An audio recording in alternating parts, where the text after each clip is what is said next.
Heute nähen wir diese Tasche mit so vielen Fächern, dass kein Wunsch offen bleibt.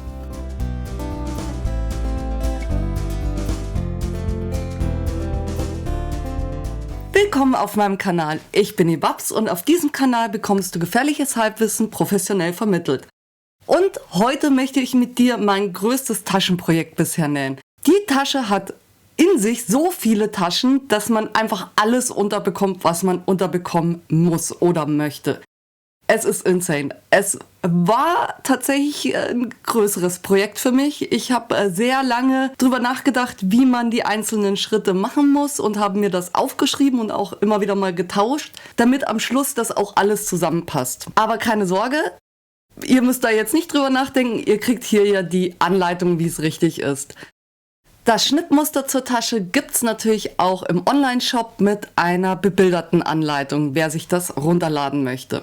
Bevor wir uns die Tasche genauer anschauen, muss ich sagen, ich habe ein Resteprojekt rausgemacht. Ich habe noch so beschichteten, wasserfesten Stoff von Amazon gehabt, relativ viel, aber in verschiedenen Farben.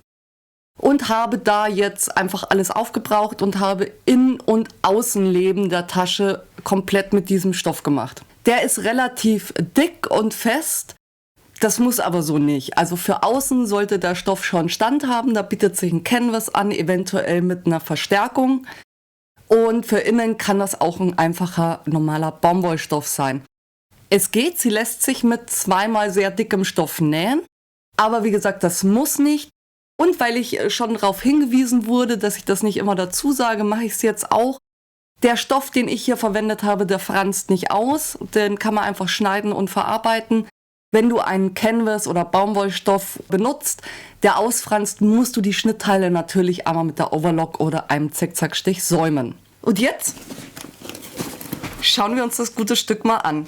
Ich bin da tatsächlich relativ stolz drauf, weil ich finde, also sie ist wirklich groß. Man hat da richtig was in der Hand. Man kann sie umhängen und hat eine richtig große Arbeitstasche. Also ich würde sie auch als Arbeitstasche sehen und hat so wahnsinnig viel Platz. Und das schauen wir uns jetzt an. Ich beginne mal auf der Vorderseite. Ich habe hier 2 Einschubtaschen, in die relativ viel reinpasst. Und zwar habe ich einen DIN A5 Block reingemacht und das war gar kein Problem.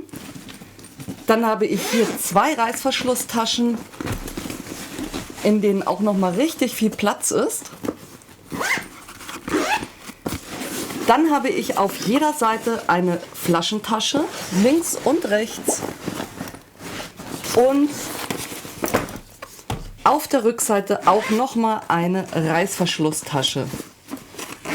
Innen hat die Tasche einmal auch wieder ein Reißverschlussfach, ganz normal, wie man das kennt für Kleinigkeiten, Labello oder was man so hat. Einmal ein großes Fach natürlich, wo richtig viel reinpasst. Passt auch ein Aktenordner ohne Probleme rein. Also wer sowas als Arbeitstasche will, gar kein Problem, hier einen ganzen Aktenordner, so einen großen Leitsordner reinzukriegen. Dann habe ich hier vorne wieder 2 Einschubtaschen für Notizbücher etc. Wer sagt, er hätte gerne noch Stiftefächer, der kann sich sowas natürlich auch öfter und noch schmal abteilen. Das ist jetzt meine Variante, die ich für sinnvoll fand. Dann habe ich hier einen Gummi. Da könnte man einen schöneren nehmen. Ich hatte keinen schöneren da. Und habe hier nochmal ein ganz großes Fach. Richtig groß. Das ist gleichzeitig der Trenner. Ich habe hier nochmal ein Klett, dass wenn ich dann nichts Großes drin habe oder gar nichts drin habe, dass das hier nicht wegsteht, sondern dass ich das dran kletten kann. Wenn ich jetzt hier aber einen Laptop reinmache, dann kann ich das mit dem Gummi trotzdem noch zusammenhalten. Wir bestücken das jetzt mal.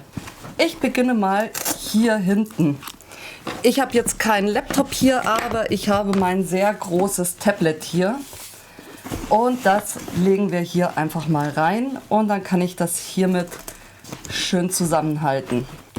Dann kann ich hier zum Beispiel mein Handy reinlegen. Wie gesagt, hier passt auch ein ganzer Ordner rein. Man sieht das, das ist ein DIN A5. Das ist relativ klein, das verschwindet hier direkt. Das ist auch DIN A5. Kann auch einfach rein. Dann packe ich mir hier noch ein paar Stifte dran. Hier zum Beispiel passt auch wunderbar ein großes Handy rein. Das ist das Pro Max iPhone, das heißt das große Modell. Und auch das passt hier rein und ich kann den Reißverschluss problemlos schließen. Ich habe jetzt keine Flasche hier, aber ich blende euch hier mal ein Foto ein. Hier passt auf jeden Fall problemlos eine große Flasche rein. Die Träger sind lang genug, dass man sich das ordentlich über die Schulter werfen kann. Und die hält auch was aus. Das heißt, man kann die auch wirklich vollpacken. Hier ist richtig viel Platz, auch hier nochmal für Kleinigkeiten, was man so hat, Taschentücher, was weiß ich. Und eben hier und hier auch nochmal ein kleines Fach. Ich bin richtig stolz, ich mag auch die Farben, also wie gesagt, es war ein Resteprojekt. Aber ich finde, es hat sich trotzdem angeboten, das so zu machen, mir gefällt es richtig gut. Und da passt einfach richtig was rein. Und wie diese Tasche jetzt Schritt für Schritt genäht wird, das zeige ich dir jetzt im Anschluss und ich wünsche dir ganz viel Spaß dabei.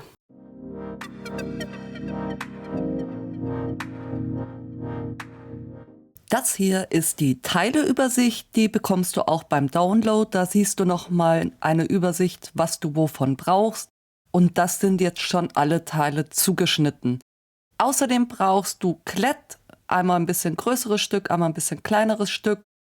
Da würde ich erstmal ein längeres zuschneiden und dann gucken, wie es passt beim Machen. Dann ein Stück Gummi, 9 cm lang und da sollte man vielleicht schönere nehmen. Ich hatte einfach nichts Besseres da. Und mehrere Reißverschlüsse. Ich habe jetzt mal exemplarisch nur einen hingelegt. Was aus Innen- und Außenstoff zugeschnitten werden muss, das steht immer drauf, auch für welche Teile. Das sind mehrere Teile gleich, aber für verschiedene Dinge. Hier habe ich zum Beispiel 2 Taschenbeutel, aber für verschiedene Taschen natürlich. Ich empfehle, die Schnittmusterteile erstmal auf dem Stoff zu lassen, bis es zur Anwendung kommt. Dann muss man nicht suchen, was ist. In der Anleitung steht auch immer pro Schritt dabei, welche Teile benötigt werden. Ich habe mir das hier schon thematisch ein wenig sortiert. Wir beginnen mit der Aufsatztasche außen. Dafür brauche ich ELG und natürlich den Taschenbeutel und zwar ein Teil F. Das Ganze wird insgesamt 3-mal zugeschnitten. Wir brauchen das Teil für die aufgesetzte Tasche. Vom Teil E brauche ich beides, einmal den Innen- und einmal den Außenstoff und einen passenden Reißverschluss mit 2 Zippern. Zuerst nehmen wir den Steg und falten die Kanten nach innen zur Mitte hin, sodass die sich auf der Rückseite treffen, also links auf links, und nähen da einmal knappkantig die Seiten ab, sodass wir das später als Steg einnähen können. Jetzt brauchst du das Teil E und zwar aus dem Außenstoff. Darauf wird auf der rechten Seite die Mitte markiert und der Steg rechts auf rechts mittig angelegt. Ich stecke mir das immer schon mal fest, dann verrutscht mir nichts mehr und die Klammern kann man danach einzeln wieder lösen. Ich finde das einfacher. Wer da geschickter ist, kann das natürlich auch in einem Rutsch machen. Darauf kommt dann der Reißverschluss und zwar mit den Zähnen nach unten, sodass auch der Reißverschluss auf dem Stoff rechts auf rechts liegt. Wenn ich mir das festgesteckt habe, nehme ich das Teil E aus dem Innenstoff und lege auch das wieder darüber und zwar mit der rechten Seite nach unten, sodass die beiden Stoffteile rechts auf rechts liegen. Das stecke ich alles fest und nähe das mit einem Reißverschlussfuß knappkantig an den Zähnen entlang fest. Ich habe das Ganze im selben Zug dann gleich noch knappkantig abgesteppt. Jetzt habe ich hier den Steg und links und rechts davon ein Zipper und jetzt brauche ich die Blende für oben.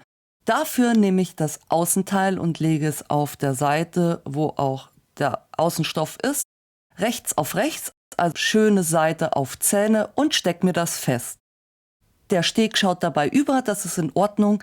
Den kannst du jetzt auch schon kürzen, wenn du das möchtest. Ich habe den noch stehen lassen. Jetzt das Ganze einmal drehen und wir brauchen den Taschenbeutel, das ist das Teil G. Und das wird so aufgelegt, dass die rechte Seite dich ansieht.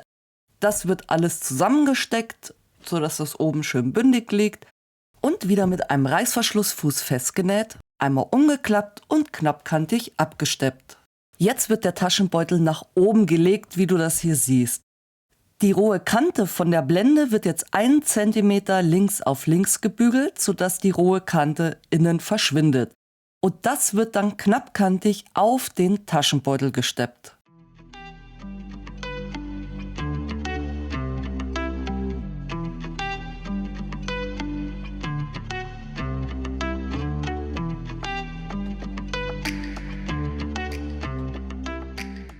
Der Taschenbeutel wird jetzt an der Kante oben, wo wir gerade genäht haben, so dass er unten bündig mit sich selbst liegt, also dass der einmal genau in der Mitte gefaltet ist, links auf links gelegt. Jetzt schaut mich die schöne Seite an, das wollen wir auch haben.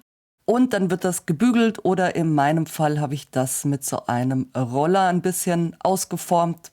Jetzt brauche ich ein Teil A aus Außenstoff, denn die Aufsatztasche ist ja außen. Und da wird die jetzt draufgelegt, sodass die Seiten und unten die Kante bündig ist und die Reißverschlüsse uns natürlich anschauen. Das stecke ich mir jetzt schon mal fest. Dann ziehe ich die Reißverschlüsse ein kleines Stück auf und markiere mir die Mitte. Ich benutze dafür inzwischen übrigens immer Frictionstifte, die haben eine sehr dünne Spitze und gehen beim Bügeln einfach komplett rückstandsfrei weg. Jetzt können die Seiten knappkantig fixiert werden und einmal an der Mitte entlang genäht werden, um die Taschen zu teilen. So sieht das Ganze jetzt aus und man kann das auch unten schon fixieren, das muss aber einfach nicht sein. Deswegen habe ich mir den Schritt gespart und so habe ich jetzt schon die ersten 4 Taschen. 2 Reißverschlusstaschen mit Taschenbeutel und 2 Eingrifftaschen. Jetzt brauche ich das zweite Teil A aus Außenstoff und einmal einen Taschenbeutel H. Den haben wir zweimal für 2 gleiche Taschenbeutel. Wir brauchen ihn einmal. Und einen Reißverschluss mit einem Zipper. Auf der linken Seite meines Taschenbeutels ziehe ich mir jetzt einen Strich 2 cm vom Rand weg und zwar von der kurzen Seite des Taschenbeutels. Dann markiere ich mir auf dieser Linie die Mitte. Und genauso markiere ich mir die Mitte, aber auf der rechten Seite meiner Außentasche. Vom oberen Rand auf der Außentasche markiere ich mir dann noch 7 cm von oben, da wo die Mitte ist. Und jetzt kann ich die beiden Teile so legen, dass der Taschenbeutel die Mitte-Markierung auf der Außentasche trifft, sodass das Ganze einfach mittig liegt, logischerweise. Und dann kann ich mir das schon mal ein bisschen feststecken. Jetzt brauche ich einen Rahmen auf meinem Taschenbeutel. Dazu ziehe ich parallel zu der ersten Linie eine zweite 0,5 cm darunter und verlängere meine Linien so weit, dass sie 2 cm vom Rand weg aufhören. Also sowohl links als auch rechts. Das brauchen wir später, um den Taschenbeutel vernähen zu können. Das muss stehen bleiben. Und wenn ich diesen Rahmen eingezeichnet habe, kann ich den abnähen. Dabei beginne ich nie an einer Ecke, sondern irgendwo auf einer Geraden. Wenn ich das einmal rundum abgenäht habe, kann ich mir so kleine Dreiecke an den Seiten einzeichnen und eine Linie in der Mitte. Und mit einer spitzen Schere kann ich jetzt einstechen an einer Spitze von einem Dreieck und die Mitte aufschneiden bis zur anderen Spitze des Dreiecks. Dann schneide ich auch diese Dreiecke ein. Aber dabei unbedingt darauf achten, dass man zwar bis ganz knapp vor die Naht schneidet, aber nicht in die Naht schneidet, sonst hält die natürlich hinterher nicht mehr. Diese Dreiecke sind wichtig, damit wir das Ganze gleich schön falten können. So sollte das jetzt aussehen, ganz knapp vor der Naht. Jetzt kann ich das Ganze durch den Schlitz stecken und auf die linke Seite meiner Außentasche ziehen. Je nach Stoff ist das sperriger oder weniger sperrig. Erstmal alles durchziehen, also rundum alle Kanten. Und wenn ich das Ganze auf der linken Seite habe, dann bügel ich das im besten Falle, sodass das erstmal ordentlich liegt. Oben die kurze Kante kann ich mir feststecken, damit die mir nicht mehr wegflutscht. Auf diesem gebügelten Ausschnitt platziere ich jetzt meinen Reißverschluss und zwar so, dass die linke Seite mich ansieht. Dann kann ich das Ganze einmal ein bisschen festhalten und wenden, so dass ich jetzt die rechte Seite meiner Außentasche sehe. Jetzt kann ich die Reißverschlusszähne in meinem Ausschnitt ein wenig platzieren, sodass das möglichst mittig liegt und mir das Ganze feststecken. Wenn das passt, wird einmal knappkantig um diesen Ausschnitt herumgenäht, sodass ich meinen Reißverschluss fixiere.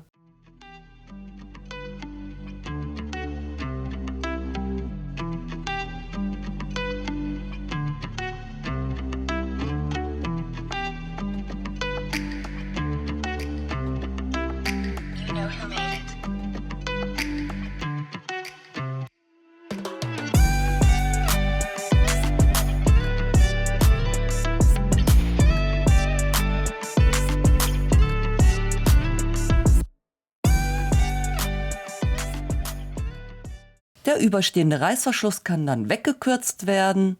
Und jetzt sieht das auf der rechten Seite ordentlich aus. Einmal kurz den Test machen, ob sich der Reißverschluss auch öffnen und schließen lässt. Und wenn das passt, wird der Taschenbeutel nach oben geklappt, rechts auf rechts. Jetzt sieht dich die linke Seite an, wenn das gefaltet ist. Und dann kann das rundum festgesteckt werden und mit 1 Zentimeter Nahtzugabe zusammengenäht werden. Dabei ganz wichtig, es wird hier nur der Taschenbeutel zusammengenäht, er wird nicht an die Außentasche genäht.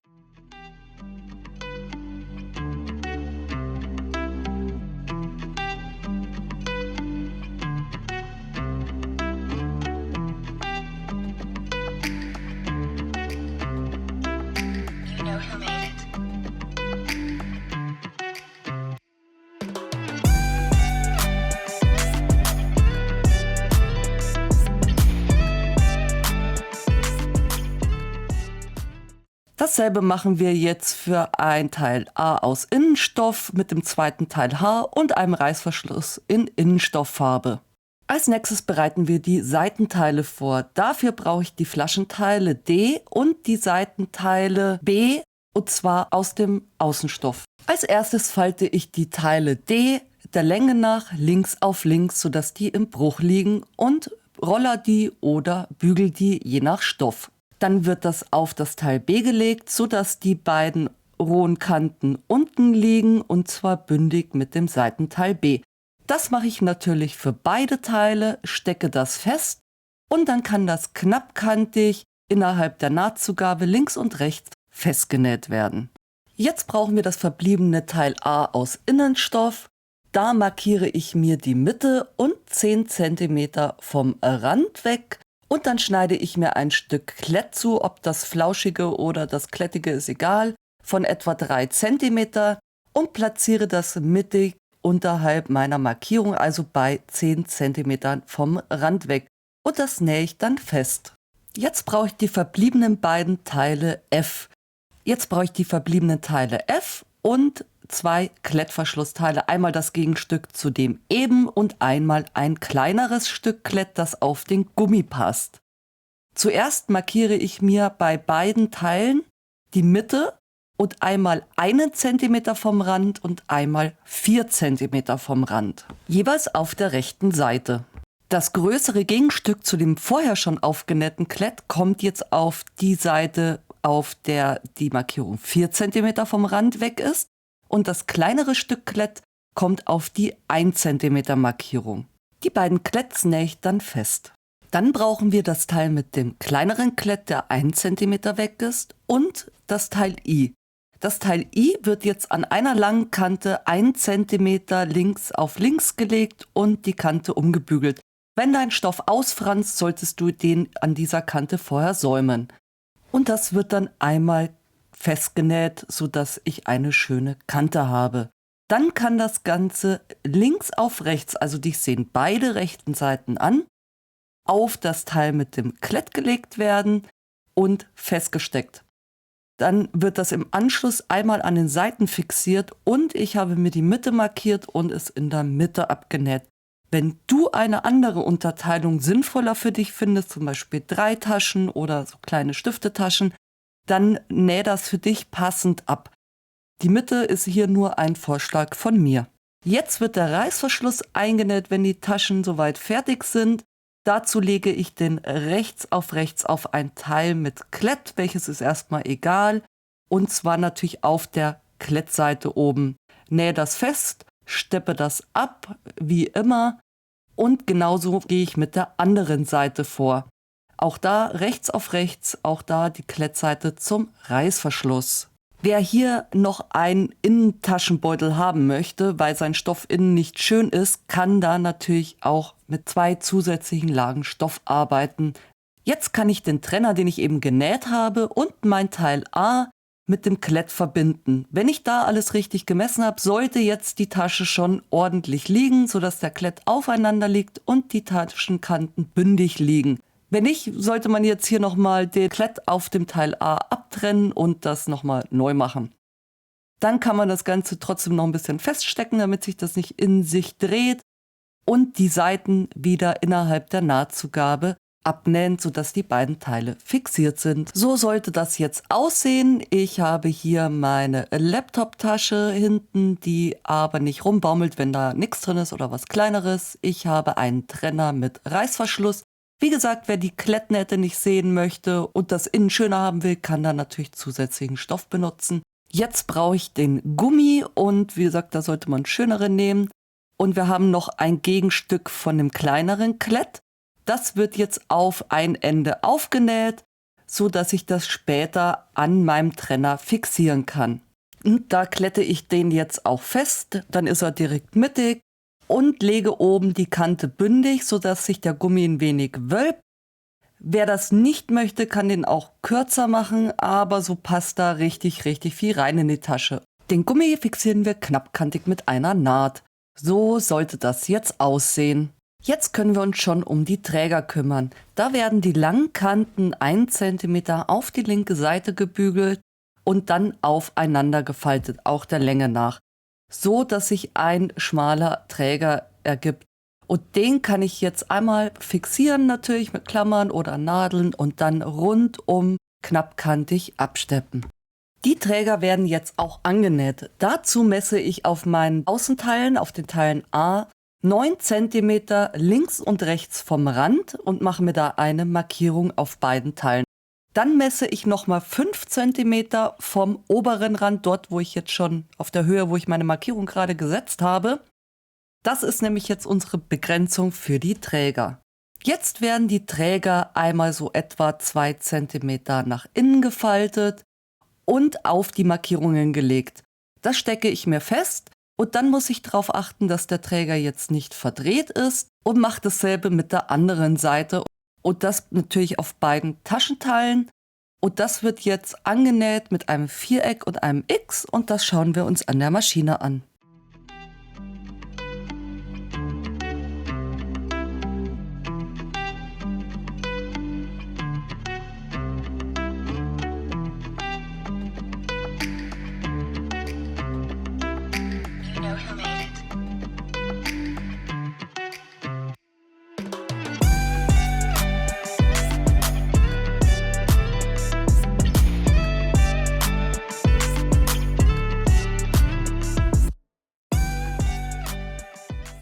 Jetzt können wir schon Sachen zusammenbringen, und zwar die Seitenteile mit den Vorder- und Rückteilen der Tasche. Dazu habe ich jetzt die Seitenteile als erstes auf die Vordertasche genäht, bündig legen, feststecken und mit 1 cm Nahtzugabe die Seiten zusammennähen. Das Ganze natürlich rechts auf rechts, logisch. Und wenn ich das festgenäht habe, dann kann ich das andere Taschenteil, in meinem Fall die Rückseite, ebenfalls auf die andere Seite der Seitenteile stecken und auch da festnähen. Wenn ich das gemacht habe, sieht das so aus. Ich habe hier die Seiten noch abgesteppt, das kann man machen, muss man aber nicht. Jetzt lasse ich die Tasche direkt so liegen, nämlich mit dem Boden nach oben und mit der rechten Seite innen. Nehme mir den Boden für die Außentasche, auch mit der rechten Seite nach innen, sodass die Stoffe rechts auf rechts liegen, und stecke mir als erstes die Seiten fest. Die sind am einfachsten zu sehen, dass die gerade liegen und dann liegt der Rest auch gerade. Wenn ich mir beide Seiten festgesteckt habe, greife ich einmal in die Ecken und ziehe mir das Ganze gerade und dann liegt das schon schön aufeinander und dann stecke ich mir das rundum fest und nähe das anschließend mit 1 cm Nahtzugabe zusammen. Genau das gleiche mache ich jetzt mit den Taschenteilen für die Innentasche. Auch da die Seitenteile annähen, den Boden annähen und dann sollte das so aussehen. Jetzt brauchen wir alle Teile J, das Teil M und den Reißverschluss, um die Tasche zu schließen. Zuerst teile ich mir den Reißverschluss in 2 Teile. Jetzt lege ich den Reißverschluss ein Teil so vor mich, dass die Zähne oben sind und lege darauf das Teil J aus dem Außenstoff mit der rechten Seite nach unten, also rechte Seite Stoff auf Zähne. Auf der linken Seite meines Außenstoffs markiere ich mir jetzt 4 cm vom Rand weg und zwar auf beiden Seiten, also links und rechts von meinem Streifen. Jetzt falte ich meinen Reißverschluss so 1-2 cm nach innen. Das ist da später, wo mein Zipper stoppen wird. Und diese Kante lege ich mir an diese 4 Zentimeter an, die ich mir eben markiert habe. Und das stecke ich mir als erstes fest. Ich habe jetzt auch gleich alles mit dem Innenstoff zusammengesteckt. Der wird mit dem Außenstoff bündig gelegt, rechts auf rechts. Und dann alle 3 Lagen, also Reißverschluss und die beiden Blenden, bündig gelegt und oben festgesteckt. Wenn ich an die zweite Markierung auf der anderen Seite komme, dann halte ich da einen Finger drauf, lege meinen Reißverschluss innen zwischen die beiden Stoffe und stecke mir das fest. Und jetzt kann ich das mit einem Reißverschlussfuß zusammennähen und genauso mache ich das auch für die andere Seite. So sollte das jetzt aussehen. Hier wird mein Reißverschluss stoppen und hier läuft er hinten aus. Das ist wichtig, wir müssen unseren Zipper ja auch noch drauf kriegen. Und das Teil soll ein bisschen länger sein. Jetzt kann ich die beiden Reißverschlussblenden rechts auf rechts legen. Außenstoff auf Außenstoff, Innenstoff auf Innenstoff. Die Nahtzugaben lege ich eine nach links und eine nach rechts. Guck, dass die auch auf beiden Seiten in dieselbe Richtung liegen, sodass da später nichts verdreht ist, was irgendwie stört. Und dann stecke ich mir die kurzen Seiten fest. Dort, wo der Reißverschluss übersteht, muss ich jetzt natürlich gucken, dass der innen liegt und dass ich den auf gar keinen Fall mit festnähe. Wenn ich jetzt die kurzen Seiten mit 1 cm Nahtzugabe zusammennähe. Jetzt kann ich das Ganze wenden und die Stoffe links auf links legen. Und knappkantig absteppen und zwar rundum. Jetzt können die Reißverschlussenden nochmal ordentlich aufeinander gelegt werden und gleichmäßig gekürzt werden und dann den Zipper von hinten aufziehen. Jetzt brauchen wir den Stopper, der hat eine etwas längere und kürzere Seite. Die längeren Seiten werden jetzt auf die linke Seite gefaltet und zwar genau so viel, dass der Stopper so breit ist wie der Reißverschluss, den du benutzt. Dann kann das rechts auf rechts gelegt und mit einem Zentimeter Nahtzugabe festgenäht werden. Jetzt wird die andere Seite auch etwa 1 Zentimeter eingefaltet und dann das Ganze einmal um den Reißverschluss herum gebogen und auf der anderen Seite knappkantig abgesteppt. Jetzt müssen wir nur noch alles zusammenbringen. Dabei ist es wichtig, was vorne und was hinten ist. Die Reißverschlusstasche innen soll vorne sein, weil ich möchte unbedingt das Laptopfach am Körper haben. Wenn du das andersrum möchtest, ist das natürlich völlig in Ordnung, dann musst du das andersrum machen. Jetzt habe ich noch beide Taschen gewendet, sodass die Außentasche die rechte Seite innen liegt und umgekehrt und ich die gleich ineinander stecken kann. Jetzt habe ich nochmal geguckt, das ist mein Laptopfach, das möchte ich ja am Körper haben und da ja die Außentaschen vorne sind und das hinten, muss die Laptoptasche zum Reißverschluss liegen in meinem Fall. Wie gesagt, wenn du das anders möchtest, musst du das anders machen. Das war jetzt meine Entscheidung für mich. Dann kann ich die Innentasche in die Außentasche stecken. Die müssen jetzt rechts auf rechts liegen. Das heißt, die beiden schönen Seiten schauen sich an. Dann müssen die Träger natürlich unbedingt nach innen, denn die will ich ja später außen haben und nicht innen reinnähen. Also alles schön nach innen legen, sodass wir da nichts festnähen, was nicht festgenäht werden soll. Jetzt brauche ich meine Reißverschlussblende. Die lege ich mir zwischen die beiden Lagen erstmal grob rein. Und zwar so, dass der Reißverschluss nach unten schaut in die Tasche. Dann lege ich mir die Seitennähte aufeinander und zwar an der Außen- und an der Innentasche und stecke mir in die Mitte eine Nadel. So kann ich jetzt gleich sicher gehen, dass alles so aufeinander liegt, wie es aufeinander liegen soll. Das ist also ein Schritt, der ist nicht optional, den sollte man wirklich nicht überspringen. Wenn ich dann in beide Seitenteile eine Nadel gesteckt habe, suche ich mir meine Reißverschlussblende, gucke, dass meine Nahtzugabe ordentlich liegt und lege jetzt die Naht genau auf die Nadel. Das sorgt dafür, dass die Reißverschlussblende nicht verdreht ist und dass auch die beiden Taschenteile nicht verdreht sind. Und dann kann ich mir das festklipsen und die Nadeln wieder rausziehen. Das muss ich auf beiden Seiten machen. Anschließend stecke ich mir den Rest rundum fest. Die Strecke sollte sich dann auch aufgehen. Und ich muss natürlich an eine Wendeöffnung denken, die ich unvernäht lasse. Wenn ich das Ganze dann einmal mit 1 Zentimeter zusammengenäht habe, sieht das so aus. Und jetzt kann ich das Ganze wenden und kann die Innentasche rausziehen.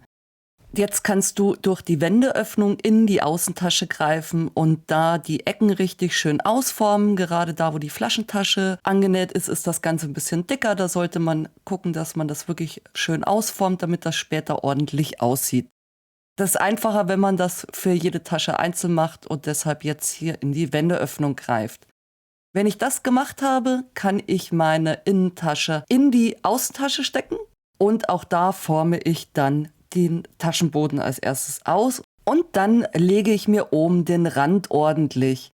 Das heißt natürlich einmal, dass die Wendeöffnung geschlossen werden muss. Da muss ich jetzt die Nahtzugabe umknicken, außen und innen und meine Reißverschlussblende dazwischen legen.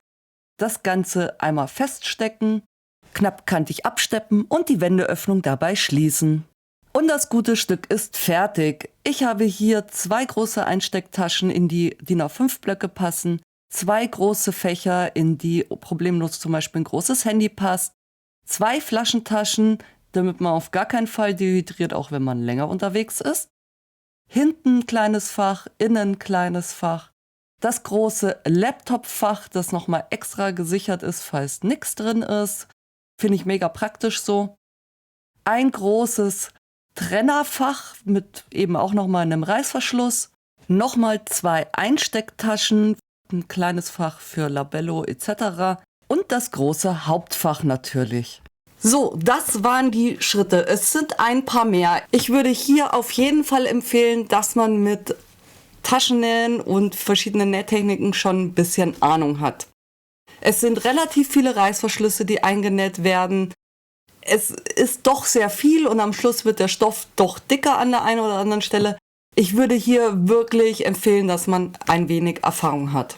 Wenn man möchte, kann man sich noch irgendwas an den Reißverschluss dran machen, damit man den leichter erwischt. Ich habe hier einfach eins meiner Label zum Aufnähen auf ein Stück Filz genäht und auf so einen Schlüsselhalter gepackt, den ich noch da hatte. Man kann natürlich auch Label oder so aufnähen, je nachdem, was einem da so vorschwebt an Muster. Ich fand das jetzt hier ganz praktisch, weil man das gut nehmen kann und auf- und zuziehen kann. Ist aber optional. Lass mir gerne mal in den Kommentaren da, ob du eine Arbeitstasche brauchen könntest und ob du dir die auch selber nähen würdest. Ob sie dir gefällt und was du zu meiner Resteverwertung und den Farben sagst. Ob es dir zu bunt und zu wild ist oder ob du sagst, ach ja, ist innen, sieht eh kein Mensch. Und ich sag's nochmal dazu, wenn du Lust hast, diese Tasche nachzunähen, findest du das Schnittmuster in meinem Online-Shop. Ich blende dir das hier mal ein. Da einfach mal vorbeischauen. Dann kannst du das downloaden, bekommst die Anleitung mit dazu und kannst direkt loslegen. Wenn du Spaß mit dem Video hattest, würde ich mich jetzt natürlich über einen Daumen nach oben und einen Kommentar freuen und falls du es noch nicht getan hast, wenn du ein Abo dalässt. Ich wünsche dir einen wunderschönen Morgen, Mittag, Abend. Wir sehen uns beim nächsten Mal. Tschüss!